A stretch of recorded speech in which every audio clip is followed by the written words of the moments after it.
Dewey Redman and his company over at Ronnie Scott's in London. But actually, with a push of a button, Dewey Redman is in St. Paul, Minnesota. Good to have you there. Thank you. Thank you. It's nice to be back here.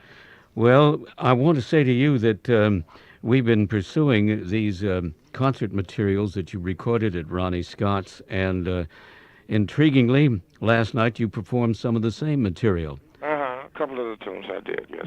Yes. I'd like to go back to another day and time, if I may, with you. You're about 13 years of age. You're playing clarinet. Right.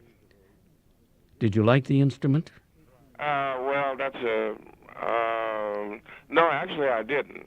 But the story behind that is that I figured around 12, 12 years old, I'd always listen to music, and I decided that I would, maybe I'd like to play something. So I didn't like the violin, and I didn't like the piano because it had too many keys, and finally I decided on the trumpet.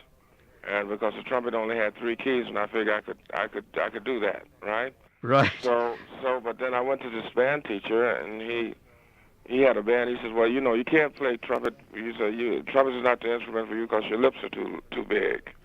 So I was at once embarrassed and whatever, But that's the reason today, whenever I meet a trumpet player, I look at his lips, and I've seen some guys with some pretty big ones, including Clifford Brown and Don Cherry. But anyway, the point was that he needed clarinet players. Nobody wanted to play the clarinet because it squeaked. So, he said, you need to play clarinet. So that's how I started playing clarinet. And as it turns out, that was the best thing. I mean, for me, because I think reed players last a little longer than brass players, and I sort of fell in love with it. And you ended up also working in your high school marching band, didn't you? Yes. And some of the other members of that band have been a part of your life from time to time. Yes, Ornette Coleman. Ornette Coleman, yes. And there was Charles Moffett. We all went to the same high school. This is back, a long time ago when I'm from Texas in Fort Worth, and all the black kids had to go to the same high school, And so there were Julius Hemphill went there, Charles Moffett, Prince Lachey, Ornette Coleman. I went there, and some other musicians who you wouldn't know, But it was a nice little gig, It must have pointed the arrow, in a sense, developed your sense and orientation for what you wanted to do. Yes, it was. It was. Well, at one point, Texas was known for the tenor players. Yes. And I don't know if I've ever belonged to that group, but I would be very proud to be mentioned in the same breath with a lot of the great saxophone players who came out of Texas. You're modest, sir. Thank you. Well, you really went to work, and you got your bachelor's degree and your master's out of North Texas State. Right. And moved on to the west side of the United States, L.A. and San Francisco. Yes. And you've been traveling ever since.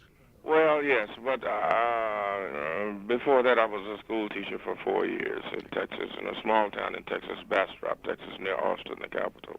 Did you enjoy teaching? Oh, very much so. And then I would go to Austin on the weekends and play, in bands, mostly blues bands. And everybody said, well, you sound good, you need to go big time.